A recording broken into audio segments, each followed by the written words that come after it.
I'm Ashley Love from T2PTV. We've got Bruce Nairn producing with us tonight. This is the second race of the last series of the Annapolis Yacht Club Wednesday night racing.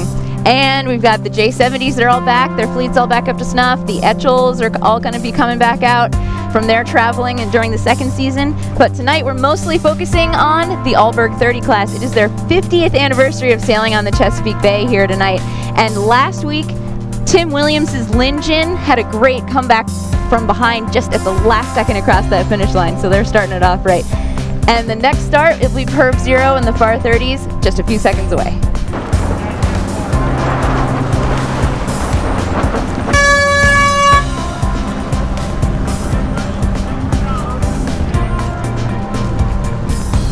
Commodore Rod Jabin's Ramrod Far 30 is the first one to tack out. The rest of the fleet still separating from him.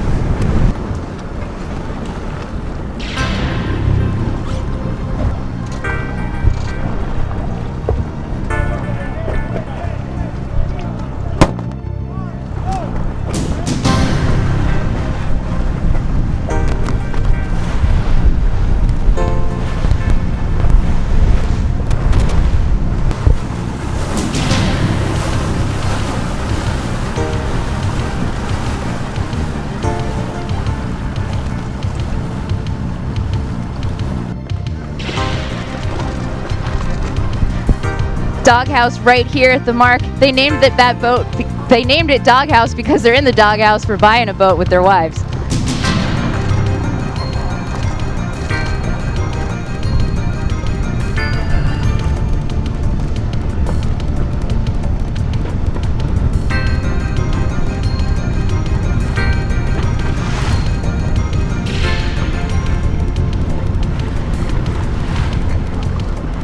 Next up with the J70s and the J80s, they're getting quite stacked up here, but these boats go from 0 to hero in no time.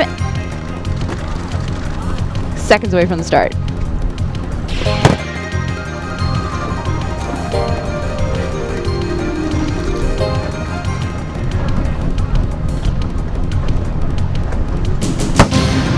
That was go for the Etchels, and Jose Fuentes' Carumba, who is in the lead, won the boat. Ron Anderson's Insatiable, closest to the boat here in the J30s. All clear.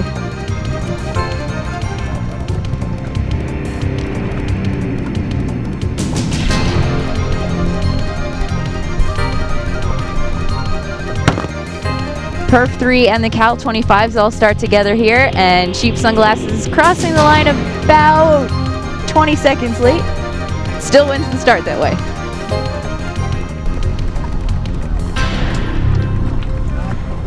I was mistaken, the Cal 25s are back here starting with the Alberg 30s.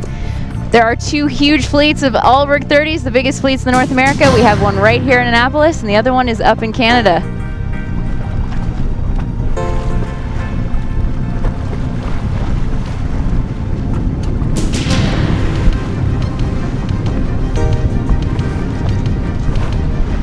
Jeff Borland's Make Mine a Double in the Etchels fleet. He's gracing the fleet. This is his first time out this summer. He's gracing the fleet with a first, with a beer in hand too. He's working really hard. Yeah, making it look too easy.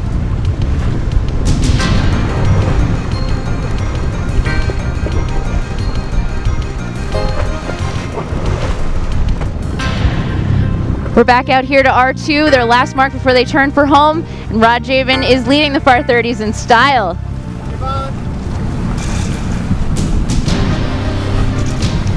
About 2 minutes behind is Alan Finkelstein and Nate Towers. Gotcha. They've got a bit of time to make up. Pulls up early. Got Emerson Smith trimming, so they've got a good shot at catching up.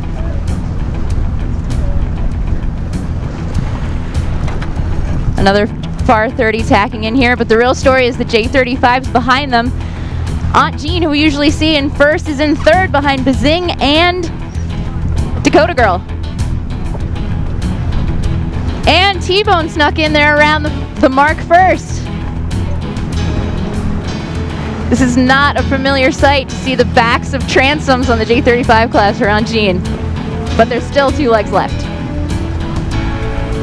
Oh no, R2 is still a couple boat lengths away, and Anjin really trying to catch up, trying to do an early set. It's a little too early. They're flying their nylons out there. Did we miss the invite to the toga party, Bruce? We certainly did. I can't think that your toga riding out high would be a good look. Yeah, it's getting too many wraps in it.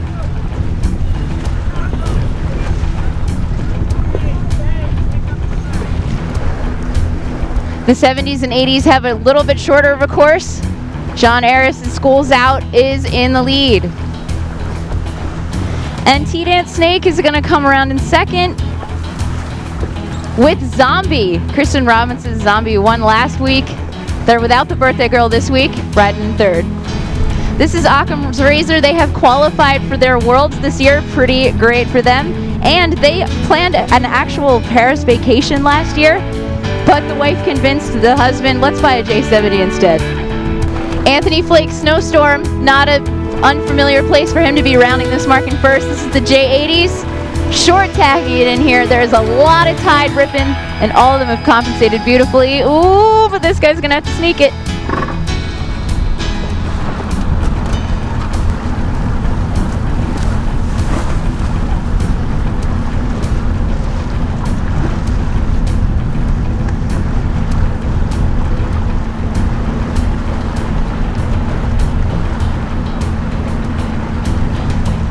Catherine and Steve Bartleman's Valhalla is leading the J30 fleet. No surprise there, they won last week too.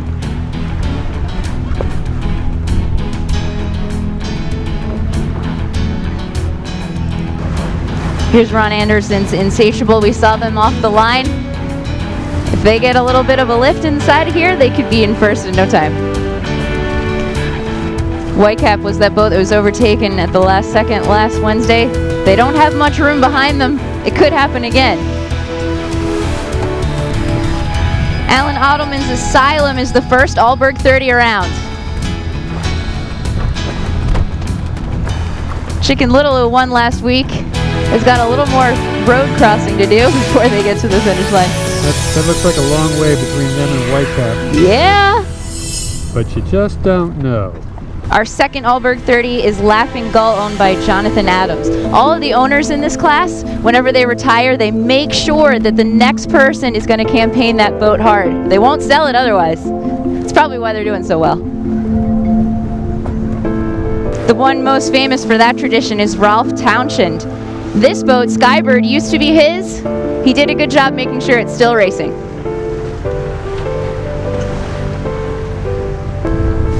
Next up is Harry Gamber, second to none.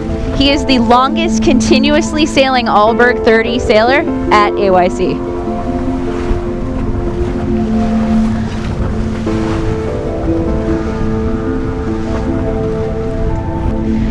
John Harris's lead has only extended. They've got plenty of time for a nice early drop and just sit back and coast on home. Zyberger with the peel and the letter drop. Nice moves.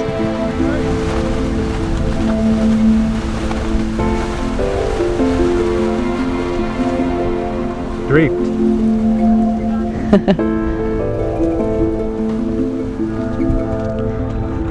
There's a great story here for Nate Owens' Poco a Poco. Last year on the Annapolis to Newport, he hid a ring underneath his girlfriend's bed the entire way there and proposed when he got there.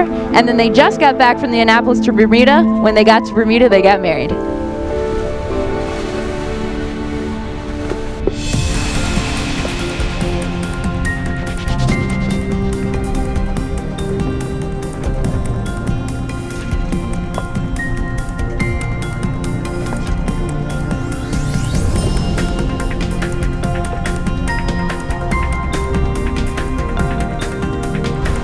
Here's a surprise in Perf 2 QA2. We're usually seeing them way out front, but this week, Gratitude, who is supposed to be slower, has got him by a few seconds.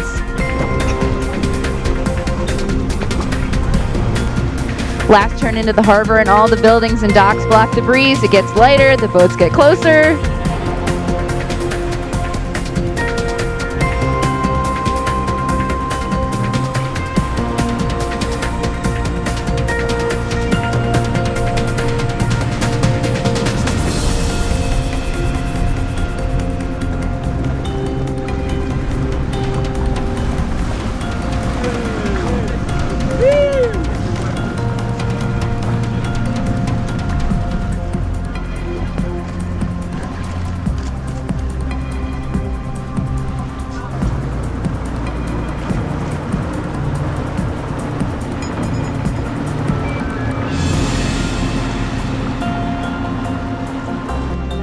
It wasn't enough to condense the second J70 back up to him, though. He crosses with flying colors. Nice job, John Harrison. School's out.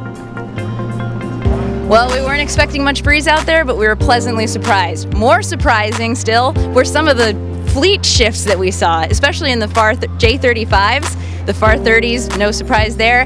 And when we left the Albergs, Asylum was leading. So check the results later to see if that panned out. Thank you, Bruce Nairn, for joining us. I'm Ashley Love from T2P TV. We'll see you next week.